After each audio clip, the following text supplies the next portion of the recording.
That is all of Michigan, surrounded by We white noise. are live. It's another episode of Weekly Mojo here with your hosts, Madison, Jessica, and we are coming from Ann Arbor, Michigan this week. Classic us on the road again. Obviously, Maddie is not thrilled with the weather. She's like, the classic Michigan gray is certainly getting to her. It's surrounding. We invented sad, and that's why no one in Michigan is unhappy. You don't know how depressing it is until you leave for a nice solid chunk of time. You're like, wow, Michigan summer exists, but That's all what the makes time, Michigan so everywhere great. for other people. Well, I wouldn't say Michigan summer's unique. It is. Still, it's not but it is nice to have sunshine other places all the time in a way that I didn't know the sun shined.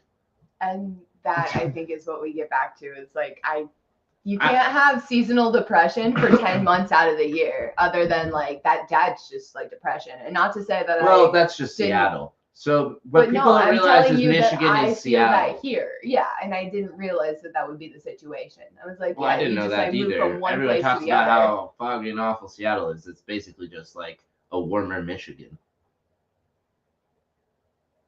Yeah, I don't know. I mean, it might get colder in the winter. I don't know that much. I know they got snow and skiing out there. I went in December. It was reasonable. It was fine as far as temperature goes. It was temperate. Okay, well. I don't know. Not Midwest access harsh. To the water. So you're saying not Midwest harsh? Kind of, but Michigan's not really harsh though. Right. I would just say that okay, it's the landscaping. We're not asking about It's Michigan. literally just the landscaping. I'm like, oh, Seattle had more evergreens. There was just so much. There was the evergreens. There was the big ass mountains, and not going up 4 hours to see any hills. But it's just it's just different out on the West Coast. Right. So I mean, there's the Rockies and all those other mountain ranges out there that Yukons or whatever. Yeah. Anyway, CB, who the fuck are we and why are we here? I already introduced you and your show. I mean, and you called me CB, so I think they technically know I have a name. The radio station, right? So. Sure. The trucker radio station. You are your own radio at the end of the day. You tune me out. Tune in or tune out. Really, depends on what's in it for the best of us. Okay. Oh, I have something in my teeth? Yeah. All right. It was funny because I kind of felt something on mine too, so that's wild. Don't know what to say. All right. Until next time. Anyway, should we just get into the baddie of the day? Well, is that all you want to talk about? Is Mary home? Not necessarily. But sure, we can. Well, you mentioned new ideas for segments in the show. You just got back from Florida this week. You got cases in other states. I don't know. What do you want to talk about? We want to do a recap on the week? Well, I mean, I don't know. It's your show. You can do whatever you want. Yeah. I very much enjoyed my time in Florida. I can't believe how many slow drivers are down there, but wow, it's a different demographic. The Silent Gen just drives under 40 all the time. Okay, so clarify, it was in Palm Beach, West Palm, Delray area, and apparently that is the retirement community section of Florida. From Miami Airport to Miami up to Delray Beach and Fort Lauderdale, back. So I did that whole traverse. Fort Lauderdale's right in the middle of both of those I know. places. I did it. Oh, yeah. And so basically the entire experience is just a bunch of people going under 40 on the freeway. And I was like, I know a lot of these Florida plates drive in Michigan. No wonder the Knicks had to move back home. Yeah. They couldn't deal with the traffic. I would have gone insane hearing what you're describing. Literally. I was like, I'm so thankful that I had 4 hours to basically sit in between my finish my luncheon and then to go to the airport, because I was like, I have nothing better to do than roll the windows down and enjoy the sunshine. And that's what I tried to do. But wow, there are so many fucking dumbasses on the road. And I'm just like, Get. I'm I just don't remembering know. when we went to Fort Lauderdale a few years ago and having to Ew. drive in amongst those morons. My sister literally quoted that exact drive in her speech on our wedding, like as her initiating us into our marriage. That was the funniest shit. Like that was so memorable to her. Well, was yeah, your because it was terrifying ass driving. Yeah, well, terrifying. I think it had more to do with the friction, you know, and us overcoming the friction in our relationship in the moment of that, you know, figuring out a way to converse while I'm frustrated and driving. She was like, I can't believe you guys are still here. And I was like, us either sometimes. Yeah. Really, truly. I've got a lot of road miles under my belt, so I'm a very seasoned driver, even if I'm a angry driver. At this point, you should be seasoned emotionally to where you're just numb to it all. And that's where we all get the anger just dissipates. Yeah, but it's usually not even about the driving. I'm just, you know, frustrated with whatever you want to get frustrated with at that moment, just because like it's not working out and the GPS wasn't turning around, and I was like, why don't you just pull over? Like could have just been frustrated from not getting something to work on my computer like 30 minutes before I got in the car. Sure, I'm just like, it's not always about the fucking drive. Totally, but also you have to be able to compartmentalize. Well, sure, like, that's not healthy. Yeah, and the reality is, like, I do like remember Milkshake Guy. Cool. Oh, sure. Yeah, we've grown from the dumbassery on the road because we have to, because we are on the road all the fucking time. Yeah. And speaking of, the other thing I've realized is the reason I'm a hyper aggressive driver is like my ADD autism shit. Sure. Because if I am not driving aggressively, I am not engaged in the act of driving, and then my mind starts to wander, and I'm more likely to lose track of what I'm doing and potentially get in an accident. So if you're not playing Mario Kart style, then yes, basically it really is that. Video games have ruined my ability to respect the rules of the road. You know what's crazy is I literally felt like I was in Mario Kart going through all these slow ass. It wasn't even Mario Kart. It was like playing Frogger. It was like playing Frogger, but with like my own thing, like my own cart. Is Crazy Kenny? What'd you say? Crazy Cabby. Cabby? Oh yeah, that's probably very accurate. It was a Facebook game when I was in high school. This is how dated it is. That's so funny. I was a Petville girly. I was really strong on that game, and I still am. As they're all sleeping around us. Where should we be? Here it is. So great to just be able. This. Right? Everyone did. That's so funny. Oh my god. Dude, I played this shit for hours. This is how I drive, though. Boomers can never.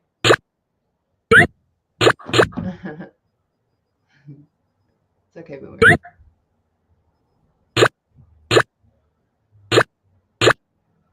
You can picture my driving habits being developed as a You can't jump over cars. Yeah, but I do the equivalent of that right here. You know? This part. Boom, boom. Absolutely right. This is what it's like to drive with Connor, which is why Kelsey offers to drive all the time. With me too, though. You didn't offer to drive. You love being passenger princess with me. You didn't hear. Oh, you meant that Kelsey doesn't like driving with you. Right. Doesn't like driving with anyone. For the whole audience here. No, I fucking said it all. You just came to speed with it. Okay. Fascinating. So that is where I learned to drive in my favorite game. Or if you really, it's Cruising World. No, Cruising World. Okay. You've seen me.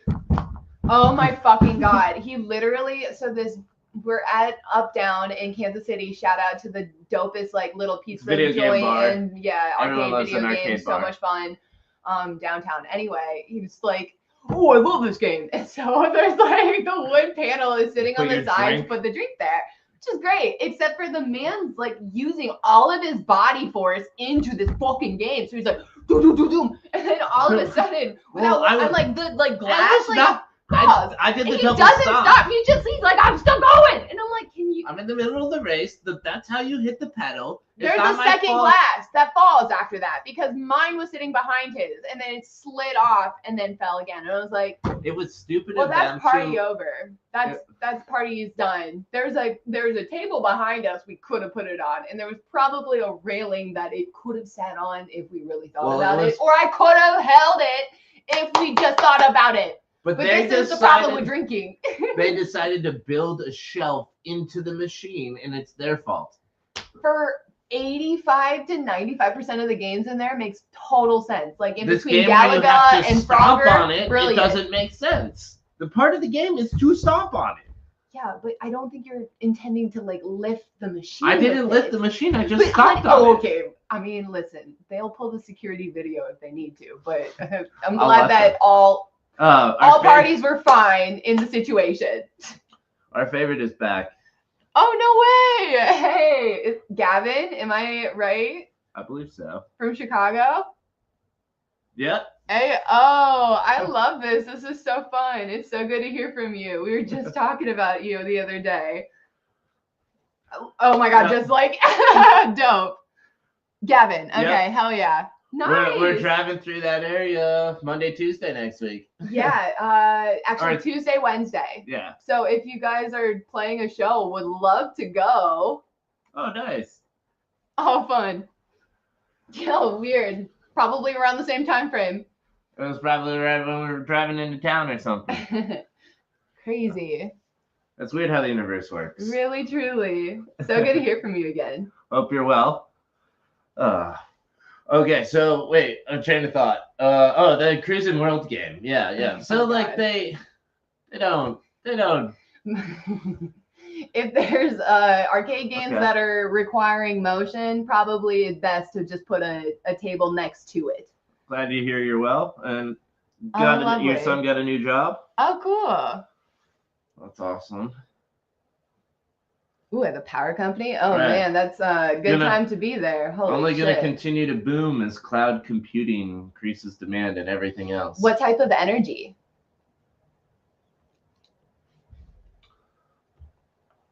Oil for the gas. power company? Yeah, I was pretty curious. Standard, usually like I don't know who's the power provider out there. We know Kayvon at DTE, or works with DTE. Kelsey's at Omaha Electric. Yeah, we got a lot of... And then our friend Tanner is over at Rasmussen Oil and Gas. Yeah, shit. That's the Midwest.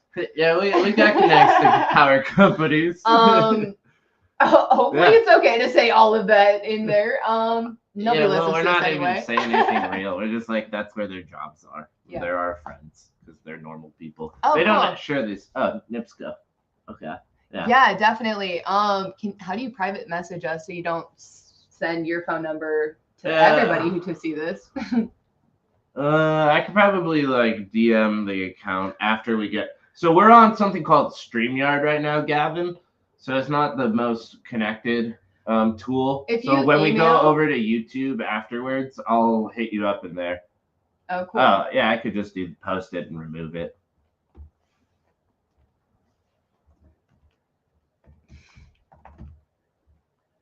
You're right. That's just easier. Cool.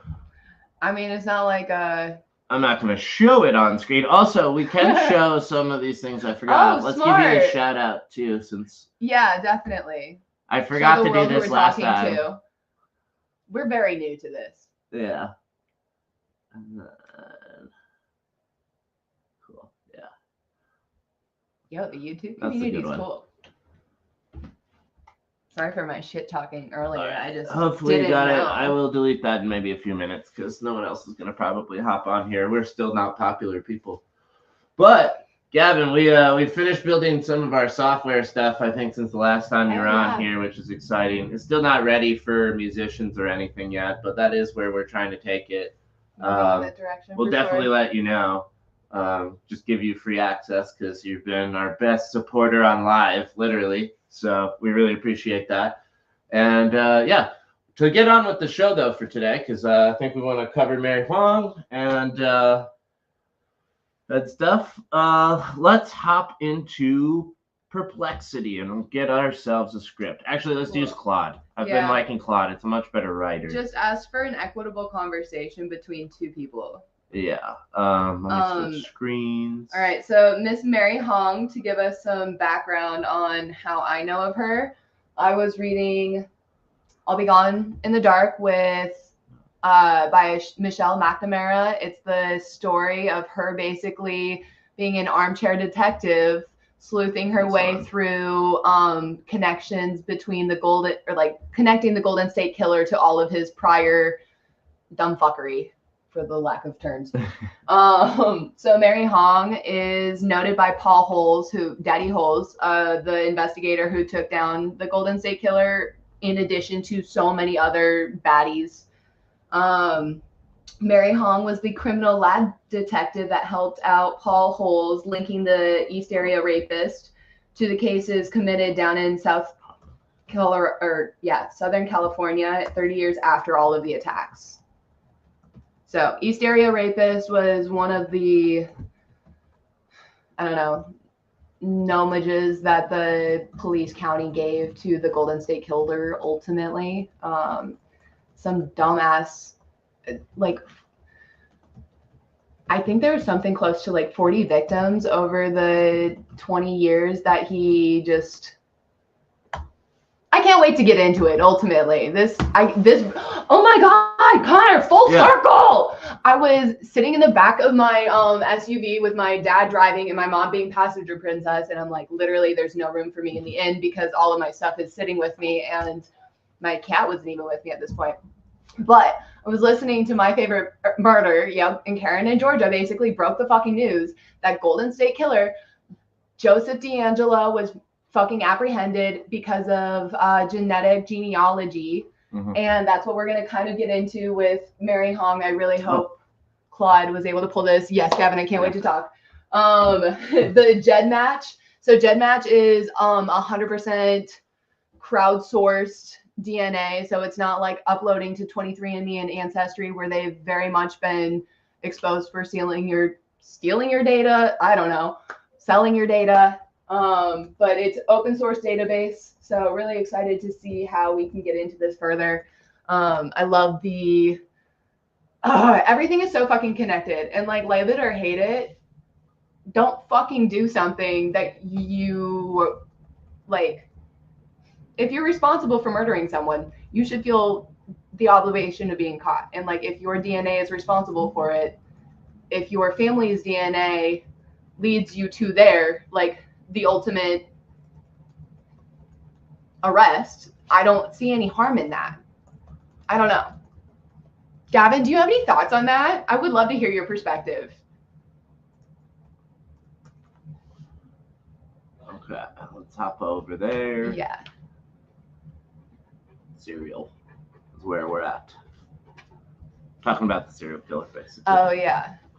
Yeah, we're talking about the serial killer, Joseph D'Angelo. He basically started from peeping Tom. It's the classic story. And then it's boys will be boys. And I'm just can we stop accepting shitty behavior and start... So do you want to be Professor Carter or Detective Rivera? Ooh, interesting. You can be professor, I'll be detective. I guess we'll be reading this in cursor today. Okay.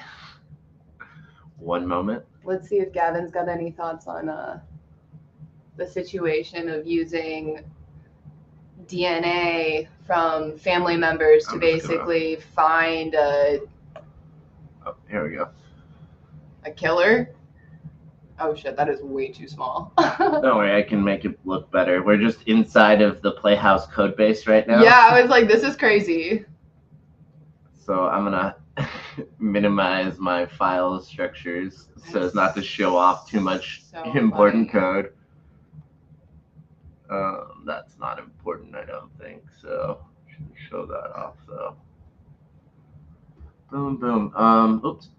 So you're not supposed to show your settings to the internet because hackers will go watch YouTube videos and steal stuff. So that's why I had to be extra careful of all of this. So do your thing, honey. But now we'll improve the zoom, I think, so that we can see this. Cool. Go check in with Gavin, and then we'll pop back. Hear the full story of Mary Hong and the importance of detective work. Why does that not work? Diligence in detective work. Honestly, 30 years later, that's crazy. Control plus equals. So it's just this. That's pretty good. That's fine enough. All right, we'll go hop back over here for a second. Nope, that's just the Playhouse app. Mm-hmm. Okay. Says, I have to run an errand. I'll be listening on the phone. Oh, thank you. Oh, we got 3 people on here now, too. Oh, yeah. I thought the whole DNA was the best Way way. to frame in jail. Oh, Yeah. that's tough. One, it's like not, and it's like, what type of DNA do you have? Is it fragmental DNA? Is it like true source DNA? I can see how DNA can get manipulated, absolutely. Cool. And there's plenty of examples of law enforcement doing that to create the narrative that they wanted to. So, like, there are definitely issues within that, don't get me wrong. I think that there are, I mean, this was a span of 20 years for this particular case of the Golden State Killer, and they had continuous DNA samples because the dumb fuck didn't realize that his sperm has unique capacity to it. Right, and but it there's was like also a specific. It's in the education on 70s. most of this. It's in the 70s. You don't think that your DNA is being passed along? No, when that is because- just some of the dumbest dumb Maddie, fuckery. I know. The genetics I get product it. happened in the 90s. We didn't even decode DNA until the 90s. No one was thinking about that. That wasn't on the public. But how do we understand that we exist? Like, I because get it. material sciences is so rooted in like observing like things like radio waves and things that are invisible to the naked eye don't exist in material science until they do. Anyway. Just like DNA, because oh my gosh, we discovered the double helix in the 50s, 60s, and sure, like oh my gosh, DNA exists, but no one knew what that meant. No one knew it was unique to each individual person to a certain until degree. they started to unravel it and decode it, which happened in the 90s with the Human Genome Project, which was taking place right here in Metro Detroit at Wayne State University. And yes, Miss Minwalla was one of the people leading the research on that. So my high school biology teacher told me a lot about this shit. That's why. And she was awesome. Maybe taking for granted all of the like knowledge that we've somewhat progressed as far as like information getting out, but I cannot stand here and think that like the education that was from the 70s, I'm like saliva, all of the like bodily fluids we knew from the 1900s that we should not be like contaminating each other. Like if you touch somebody else's fluid, it's not good. So we knew that it was unique in that way. So I'm like, it's your own self-interest to think that you could spill your seed and not reap the consequences of that. Sure. And so thankful for the bodies that do their due diligence 30 years later. Yeah. Oh my gosh. Karma catches up. It just takes science sometimes. So true. All right. Who are you? Professor Carter? No, you are Professor Carter, as I decided I was going to be Detective Rivera. All right. Today I'd like to discuss one of the unsung heroes in forensic science, Mary Hong. While many people focused on the investigators who caught the Golden State Killer, like Claude, the LLM, who wouldn't want to tell us the story otherwise, Hong's meticulous lab work was crucial to the case. That's right. Mary Hong was a senior criminalist at the California Department of Justice in Sacramento's DNA laboratory. Her work spans decades, and her profound impact on the Golden State Killer case and forensic DNA analysis as a whole. I think I want to say that's where Paul Holes got his start, was in the like DNA lab. Who's Paul Holes? He's the detective that we're all obsessed with. He's now living his best life in Colorado. I wonder if he's still dealing with that squirrel. Let me know. I'm not a real murderino, clearly, because I don't know. Oh, it's been such a journey. I just like the stories and listen along, and I don't like the stories. I like the storytellers. They break it down and make it so human to have to hear these experiences. Very brutal and disgusting more than not, but they like talk jokes around it, so it's like, oh, at least it could be worse. They toe the line very well in trying to alleviate the tension that comes with the awful reality that women and children are hunted all the time, and often by male counterparts. The reality is people can't consume content if it doesn't have some sort of entertainment factor to keep you engaged. Yes, exactly. And when you're going into something so more serial killery. Sure, but even like we learned from the Greeks and Shakespeare, you can't have heavy, dark tragedy stuff without comedic breaks. You need it. You need to relieve the tension.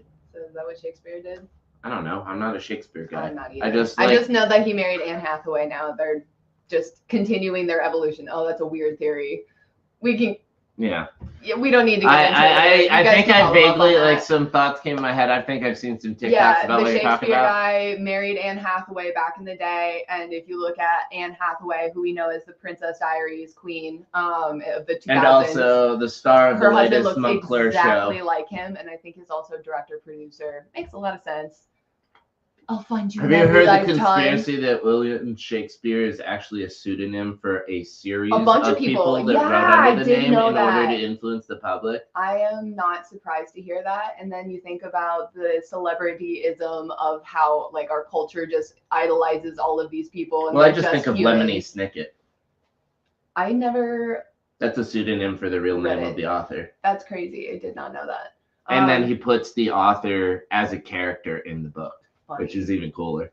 Miles was really into those. He did Violet as his person of project in the second, third grade. I think Junie B. Jones. Okay. Yeah. She always takes a ribbon, puts it up, ties it up in her hair so that she can fucking God! Is that why I do that? Violet Beauregard. Is that literally why I... You never read the series, though. Is that for? That's from the series of unfortunate events. She whenever she thinks, she ties her hair up in the back of her head in a ponytail so she can think more clearly. Funny. She's the engineer, older child one.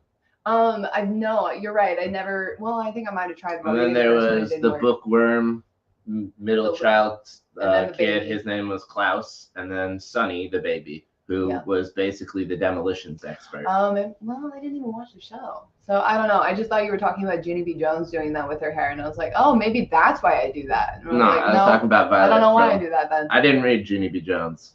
I read a series of unfortunate events. I understand why. I mean, I'm sure, like, Judy Moody was a good one, though. I would say Judy Moody was probably my favorite. I know both of those series. I didn't read them, though. Anyway, shit. What a distraction. My ADD brain is just going elsewhere.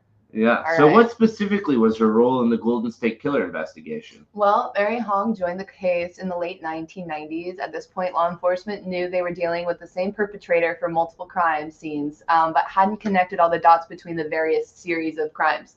This is like literally prime 1990s, like it's so cool. They were on the precipice of this all. Mm-hmm. Well, right, because like this. It's when it had to happen. The breakthrough of the Human Genome Project had to happen before you could even do these things. So Paul literally called her because he was like, I know that you have better technology than I do up here. Can you help me link these two pieces together? And I'm pretty sure that's go read the book. What a recommendation for everybody is I'll Be Gone in the Dark by Michelle McNamara. And this was before they even had a name for him, right? The Golden State Killer term wasn't coined until much later? Exactly. In 1997, Hong was working at California DOJ lab when she was made crucial breakthrough. She managed to develop a DNA profile from an old rape kit from the 1980s Contra Costa County case. Woo! That's from, shout out Paul Holes, if I haven't done it enough already. This was remarkable given the technology at the time and the age of the sample. It's worth emphasizing how challenging this work was. There was degraded samples from the 1970s, 80s, long before DNA was routinely collected at crime scenes. Absolutely. Hong later managed to match this profile to samples from other cases in Southern California. This was a pivotal moment because it conclusively linked what had previously been thought of as separate crimes, series confirming that the East Area Rapist, the original Night Stalker, and the Visalia Ransacker were all the same fucker. So her work helped establish the full scope of the Golden State Killer's crimes. That must have been a watershed moment for the investigation. Dude, I can't even fucking imagine. It was. I'm gonna start crying. Hong testified about her findings in 2018. Preliminary hearings after Joseph D'Angelo was arrested. Her testimony after crucial establishing the scientific foundation for the case against him. 2018. Holy shit. So wait. I thought they did this in 97. How is this only... 97 was the breakthrough, but they still didn't fully map. Like they got the DNA, but there wasn't enough Oh, DNA so to connect this it is, back and to it's the that. killer, right? It took 20 years to get basically build a map. the open source database of enough What's DNA. it called again? The way they always joke about it in SVU, the name of it, CODIS. Oh yeah. Well, CODIS is a real thing, but Right. that's only for perpetrators, and so that Right, but you have to build out the connections of profiles to connect it. He was a police officer. His DNA should have been on profile, and the fact that it wasn't is fucking appalling. What do you mean they don't? I mean, I guess like I wouldn't want to give my employer my DNA. As police officers, I thought it was protocol that you have to give your like fingerprints and your DNA. Probably your fingerprints. And so I'm just like wondering. Yeah. I don't know. Anyway, I wouldn't want I don't know. But I'm stupid and gave him my DNA to a private company. There's so many great stories on him just like covering it. My Favorite Murder definitely did a great job. I'm just like just like a walking thumb. He sounds so fucking gross. Hearing his story, I can't even imagine what started as like girls escalated to basically couples and him trying to control the guy by putting a bunch of plates on their bodies, and then abusing the woman in another room, and he was having to hear it. And basically if he heard the plates moving, and he did this to the women too, he just fucking tortured them for hours, ate their food, just like little dicked around. And I'm just like, how fucking gross to think that you can just, I don't know. I destroy people's lives like that. It's just so wild to think that that's how you choose to live your life. Yeah. Like literally couldn't do fucking anything positive with your life. You have to hurt others. Like that's for another fucking wild ass train that I can't get into because my brain can't comprehend. Dumbassery. Anyway, is it my turn? No, I said beyond her specific work on the Golden State Killer case, what will you say is Mary Hong's larger contribution to the forensic science? Yeah, so Hong, at the forefront of developing protocols for handling cold case DNA evidence, she pioneered techniques for extracting usable DNA profiles from degraded or limited sample skills that are now foundational in cold case investigations elsewhere. She was working during a time of rapid evolution in DNA technology, wasn't she? Well, she fucking definitely was. That's why we're talking about it. Yeah, Hong's career spans one of the most transformative periods in a forensic science. When she started, DNA analysis was in its infancy. Throughout her career, she adapted to new technologies like PCR amplification. Oh, that's crazy. You remember doing that with your saliva?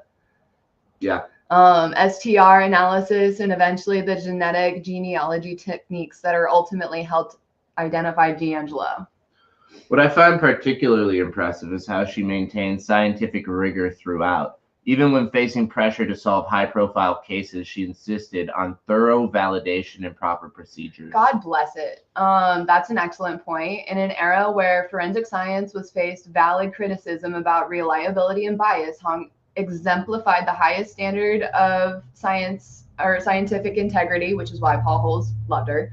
Her meticulous documentation and careful approach ensured that her work would stand up in court. This is crazy because for her extremity to be so meticulous in this, I saw some defamation, just like probably like paid for ads on YouTube or on whatever, Google, by just last-slinging lawyer attempts of trying to like throw her under the bus for having their client's DNA being identified. And I'm just like, hearing this, I don't think that she would have ever, I mean, everybody has their days, but it sounds like she took every step to make sure that things were done as meticulously as possible. So I don't know. Fuck. Do you think the Golden State Killer case would have solved without her contributions? It's hard to say for certain, but her work for Her work was undeniably foundational. The DNA profiles she developed were what ultimately led to D'Angelo's identification through genetic genealogy. Without her careful preservation and analysis of the samples, the investigators wouldn't have had genetic material to upload to GEDmatch in 2018. And now these techniques she's helped develop are being applied to countless other cold cases. Absolutely. The combination of traditional DNA analysis and genetic genealogy was revolutionized cold case investigations. Hundreds of long unsolved cases have been resolved using variations of the approach that caught D'Angelo. Mary Hong's careful work exemplifies how forensic scientists can lay the groundwork for justice even decades after crimes occur. It's a powerful reminder of how behind-the-scenes scientific work can be just as crucial to solving cases as the detective work that often gets more attention. I'm glad you're realizing this at the end of the conversation, Claude. I think that's the perfect way to characterize her legacy. Mary Hong represents the countless forensic scientists, hell yeah, who are painstakingly and methodic work in the lab makes justice possible. While they may not make the headlines, they're essential partners to the pursuit of truth. Ooh, woo! What a line. And that takes us through our story. Yeah, I was like, how are I'm like, we missed so much. I can't wait to hear more. All right. Just had to put you on screen for that one. Yeah, for sure. Gavin. You had the full attention. Thank you so much. Oh my God. Listen, these stories are crazy as shit. I just like this guy's in a club and it's all BS. Yeah. Well, I trust some of the DNA guys, but obviously that's what we got into here is her. Basically, a lot of the DNA guys are probably untrustworthy, and you have some valid reasons to criticize, investigate their work because there's people with motives and biases and can't be on DNA alone. And lazy. Literally can't be on DNA alone. Right. But like looking at it's about building a case, right? And exactly. So the more evidence you have, look, this scientific rigor stands up. If the DNA is the exact same in multiple profiles, like, oh my gosh, yes, it's the same person at multiple cases, right? Because we know it's fairly fingerprinted. Are there potentially doppelgangers out there? I don't know. That's that weird Jason Bateman movie explored. That was... Or TV show. What was that? Yeah, I know. I can't remember what it was. It was on HBO like 2-3 years ago in the middle of COVID. Somebody screaming. It was some like weird black magic-y thing. Anyways, we have any recommendations? Well, I said I'll Be Gone in the Dark, and then I was going to look up that Jason Bateman movie or show. It's called The Passenger, or the Terminal, or The Arrival. What's the one from Christmas? Oh, Carry On. Carry On. Dude, that movie fucked me up. Right, so I'm just talking Jason Bateman as we're looking this up. He has such a breadth of work underneath him. I hope he's not among all of the other celebrities. Nah, he's probably evil also. I know. Jason. That's why he's playing more evil roles now. He's finally accepting it. Evil. God damn it. That's fucking true. I like an open person though more than a closed person. To the DNA component of this too, I wanted to get back to like I don't think that our political system and our prison system, the outsider, the outsider, yeah, that was good. So our for-profit prison system is literally the only way that we can allow for like modern day slavery. That's the only reason that we have so many like pursuits, it seems like. And I can very much understand DNA being planted by a system that wants to incarcerate people for cheap labor. Who gets incentivized for having incarceration like percentages. And so that's... Don't worry, they're shipping it overseas now. It's going to Latin America. They're putting them in... No, I know. I am not serious. I know, I get it. I'm not actually approving of it. I'm calling attention to it and trying to make it not weird and funny when I say it. Right. I want to share a story about my Uber driver just got out of jury duty. And I was like, great, glad you were able to pick up the scheduled call you chose to take. But anyway, he was sitting on the jury. I was like, can you tell me about it? He was like, yeah, this guy was definitely like, they didn't have anything, but and the witness didn't show up, but we were basically just told to convict him. And the one guy on the, like, in the 12, I could just tell he wasn't going to let this one go. He's like, yeah, he seems guilty. But there was literally no evidence. And I was like, but the person that didn't show up, I could imagine was very, very scared for their life based on the background that I heard. But I'm like, ultimately, they convicted the man. Yeah, well, that's not innocent until proven guilty. And that's I where didn't hear proven guilty. And that's where I'm like, that's exactly what I said to him. I was like, yeah. They're like, he's a bad guy. You should just. And I'm like, but. To be fair, though, in other countries, it's even worse. It's guilty until proven innocent.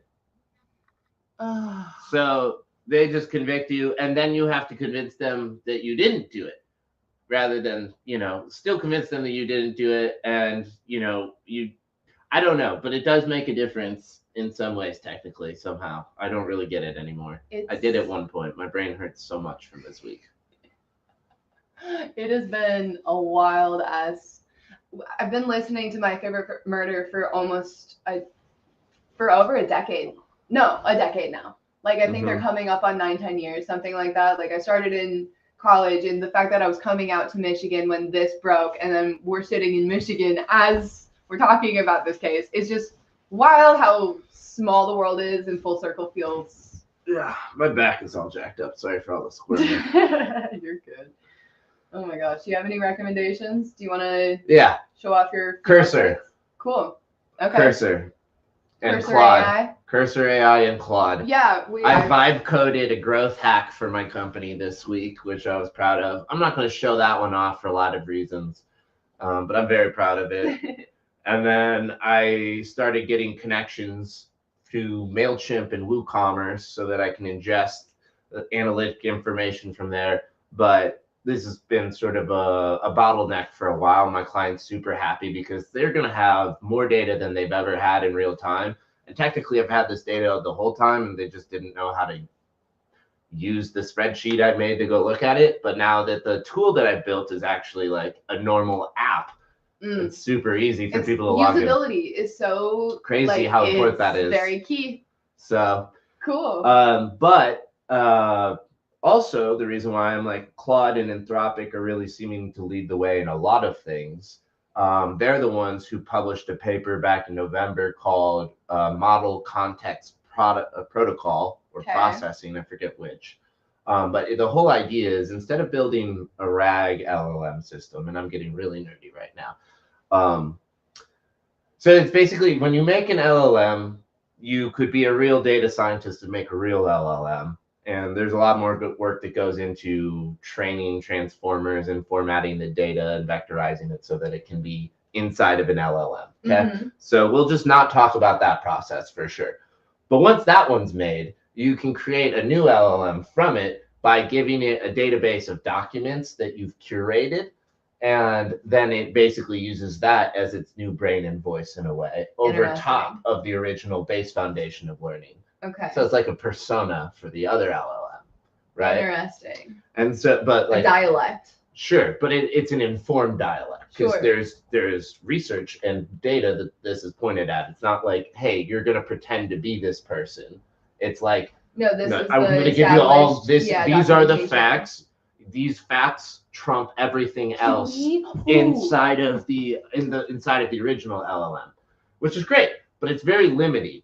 And so now the MCP is like, take that RAG, extend it further, and instead say, here's the API documentation for all the apps in the world.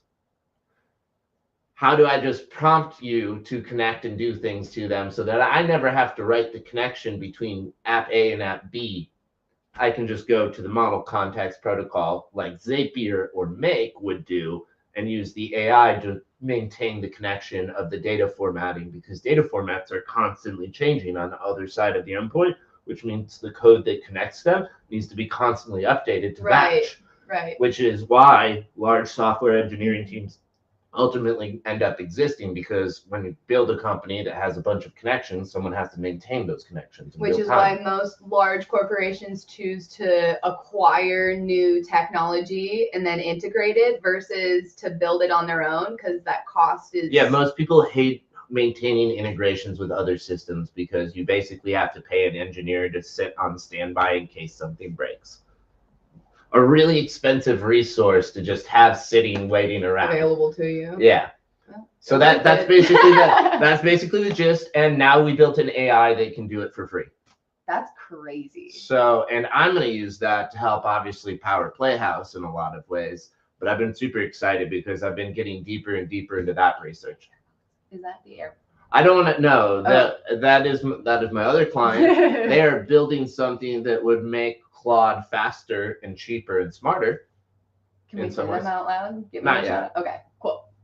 They're Coming soon. Yeah, they haven't publicly launched. They don't want to be publicly known Cool. yet. Basically, I'm working with like 3 seasoned engineers. Yeah, and lawyers.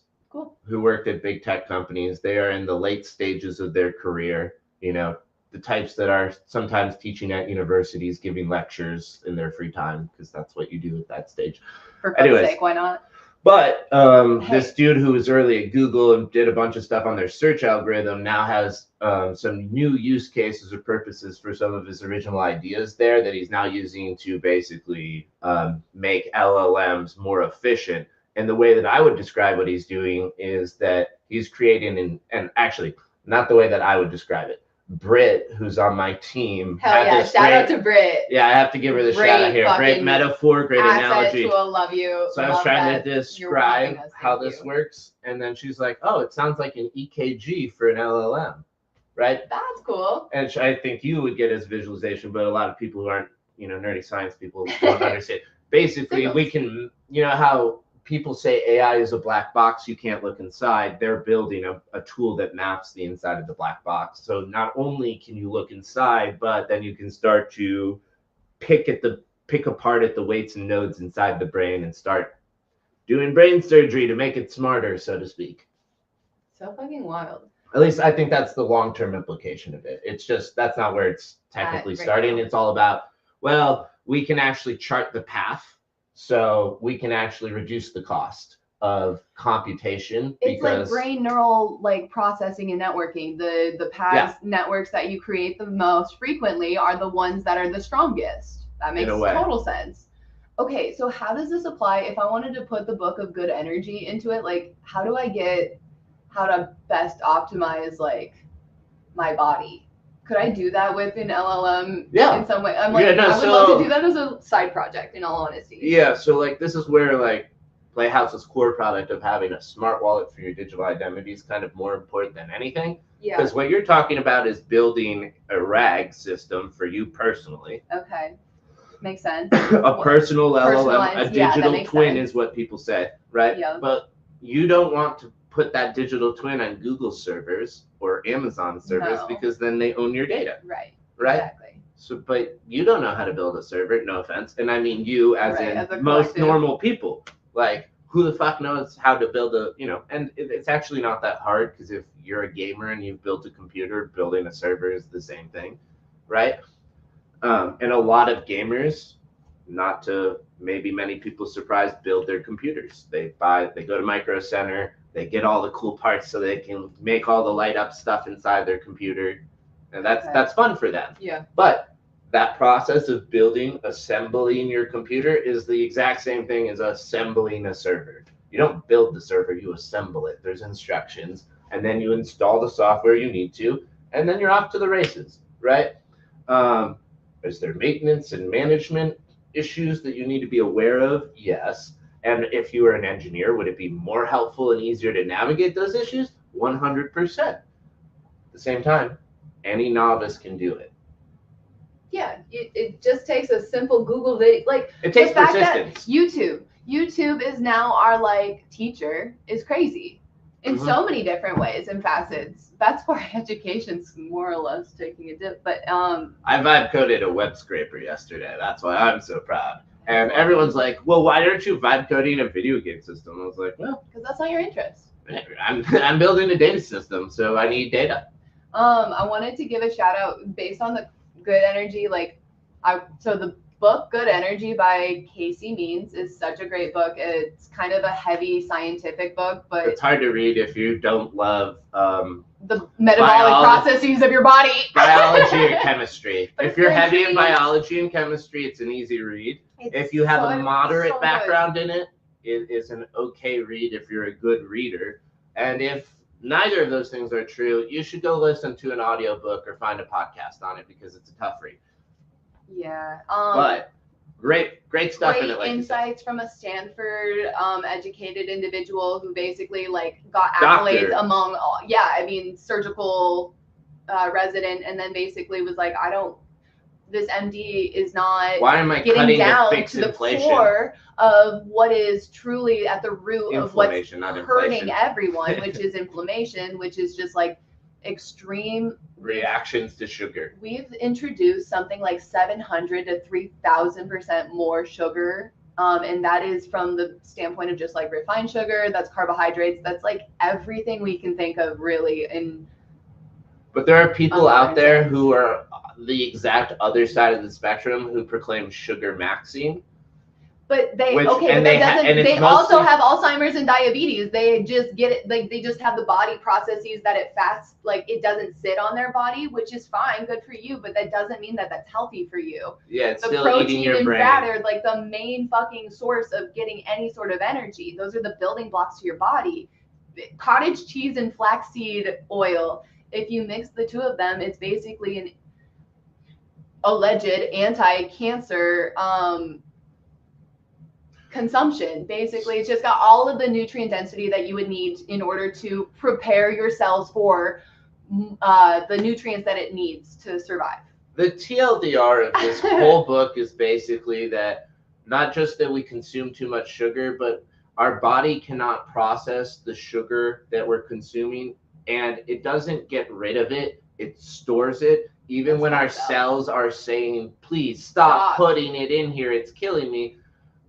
Skin tags, those are indications that you have insulin resistance and your body's not able to process all the sugar you're consuming. High fructose corn syrup. Everything that ends in an itis can probably be traced back to sugar inflammation.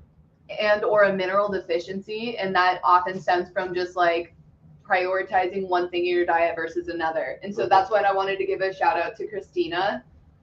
She sent me that Vicon Custom, so that company that basically tests your minerals. Yeah, there's a local company in Kansas City called Healthy ID that does it.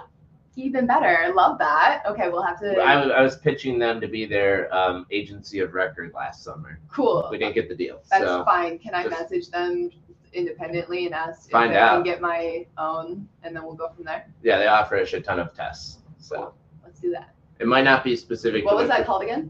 Healthy ID, I think. Or, Healthy ID. Cool. Yeah, Kansas City. I think it's just important to understand what you're dealing with now and how to best optimize life moving forward. You've only got one of it. So it's not going to get better. Mm-hmm. I don't know.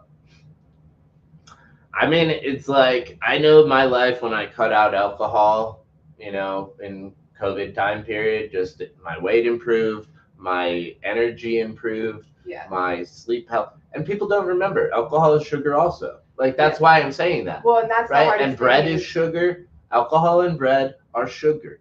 And they don't taste sweet, but they're sugar. Your liver sugar prioritizes the alcohol over food for 48 hours.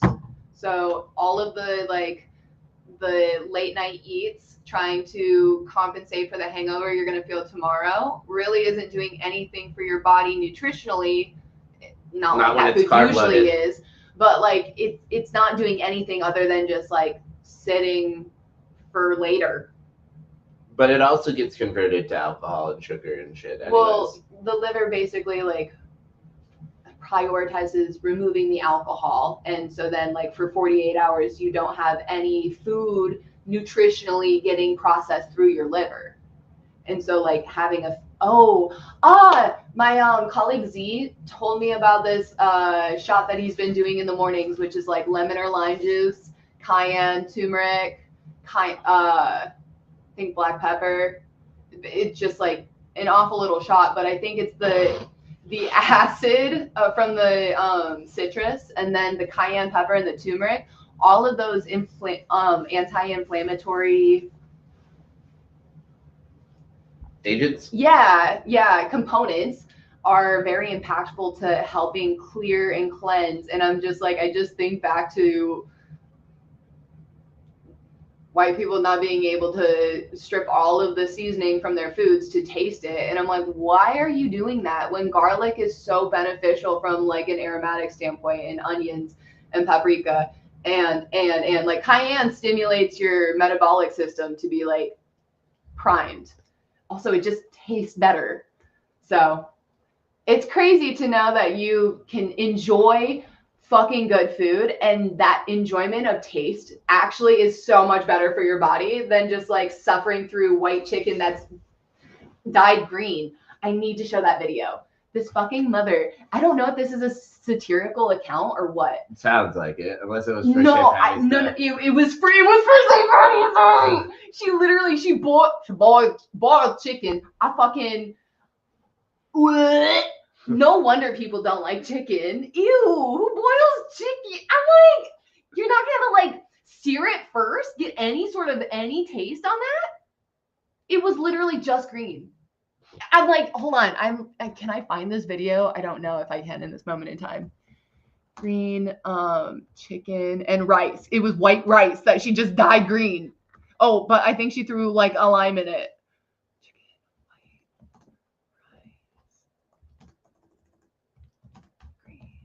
For Patty's Day. I think I did Patty's wrong. No, short videos. Show me TikTok. Yes! Yes! I know. I just needed to see it. This video comes by. This mother is so funny. I was like, this is quintessential Midwest. I don't know how to cook. Full screen does not work on that. That's so funny. Mom, what are you making? Just hold on. I'm changing it up this time. Uh-huh. Yeah. We're going to do green chicken and green rice. Why'd you add so much? So bold. Am I cutting it right? The fucking plastic. It's going to be cilantro lime. That's what I'm making. Is that how you're supposed to do that? I Why? didn't think so. Why is the lime out? Why? Like, Mama, I can't add Joshua, to the rice. it's St. Patrick's Day, and we're having green rice. Well, how does Mama, that rice? Mom. If you just open the bag. Lord. Oh. Gosh. Did those limes just turn to lemons? Oh, Yeah, how did it do that? Science, Josh. No, but how Looks like broccoli they rice. dye green? Did you Or- bump it? Well, whatever you want to call it. You should have just made broccoli today. Why didn't we think of broccoli? That looks like Play-Doh. Why did we dye our food? It is and, like, not. Only the outside. And that's okay. That's That is okay. It's so still green weird. chicken.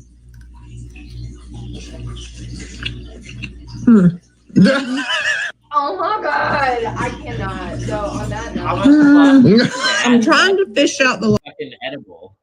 oh, that's so wild. Oh my god. All right. Before we head out, do we have a name for Gavin's son? Is he hanging out with us, or is that No, I don't believe he is. okay? Cool. Well, it was great to catch up with you again, Gavin. Hope your trip has gone well. And you didn't have any Chicago psychos come up on your way. You're always so much, Maddie. We talked about the milkshake man in the Yeah. beginning of Oh, the yeah. episode. So if we're not going to bring it back full circle, then I don't know. Yeah. Okay, so for full clarity there, Gavin, we were driving through, it was not the south side of Chicago. We were on more like the west side of Chicago at that point. Southwest. Peoria area, like headed towards. Yeah, we were definitely not in Some- Peoria, no, I but know. headed Some towards. dumb fuck ass. We're in traffic. Freaking kids. We're on Jake. Oh we're- my god. I-80. And no, there's no kid. There's a dog and him in the car. Okay, but like, where did the two shakes come from? That's all I have to Yeah, say. well, clearly he gave his dog the other shake. okay, that's possible. But I don't know. still, But I'm anyways, like, so this dude in this giant ass truck, like pickup truck, like we an talked about it on another episode. But yeah. unnecessarily large pickup truck. Yeah, well, it doesn't matter. It's like it's not a normal Overcompensated lifted, you know? Right? Well, yeah, it was just like, and you could tell it's like this is his whole life in this car. How dare you? Anyway, so he's in the slow lane. We're all in traffic. He's had his blinker on. He had no blinker on. He had no blinker on, and he was cutting over 4 lanes, and he thought he was cutting into yours, and I was like, not fucking happening. There's no room. 1, there's no blinker. 2, yeah, that's not how this works. 3. Yeah, well, then he got mad at us clearly, and So- the traffic started going. So he was still in the other lane, slightly ahead. He got a good angle to chuck the milkshake back at the You car. have to remember the story Then it goes properly. down and around in the other side, He and got then you first because you were driving, so he slowed down, went behind you, went into the fast lane because we were in the middle lane, closest to the fast. Yeah. Chose to throw. I don't know how he went across the passenger seat, but threw was it a good at toss. hit the driver's seat first. So I was like, wow, Windows that's up. fucking crazy. And then you were gonna go crazy, and then I was like, no, that's not gonna end well. So then I don't know, I think his lane got slowed down and went like this, and so we just kept going, and then he went over here because we didn't react in that way. He was gonna go for a round 2 to see if he could get a reaction out of us. So then he fucking slows down, goes up into my side, the original side where he tried to get in the first time, and then threw another shake, one with sprinkles on it, to which I was like, so did you have a kid in your fucking car, in your truck, in your lifted truck when you did that? That guy couldn't father a child. You're probably right, but he was probably taking care of somebody else's because I don't know. It could be a dog's too. Like I'd be scared for that child. It's the full circle on that. Whoever was in that car, I felt very bad for you because what a fucking dumbass. Yeah. Oh my god. But yeah, so that's our experience with some Chicago drivers. But you get crazy drivers everywhere. It's our fault for going through. No, it's not our fault. Fuck that shit. I don't have to let anyone into my lane when I'm in the spot. You're not God. If you're not you didn't even put on a blinker to indicate that you were going to. You just thought you were It wasn't even a zipper merge scenario. No. I'm not usually a dick there. Sometimes I can be if you've sped up to try to cut me off to get in. Even though I do that all the time and am guilty of that, I will not let you in because I am still a spiteful dickhead in that way. Self-interest is true, for sure. But at least I'm honest and I own up to it. So. Well, shit. On that note, I guess it's been another week. We're not at the playhouse that we're normally at, so. But stay tuned. Stay tuned. We'll be back. We'll probably. What's crazy is we'll be traveling next week yet again. We'll be in another college town. Try and guess where we're gonna be. Right. I'll give you a hint. The stadium is named after what all wars tend to name themselves after because of dead people. So we do that's love the riddle. To memorialize our dead. Yep, exactly. So, anyways, thank you. Till next time. This was Madison Jessica, our lovely host, and we're Weekly Mojo. Like, subscribe, follow for more, and yeah.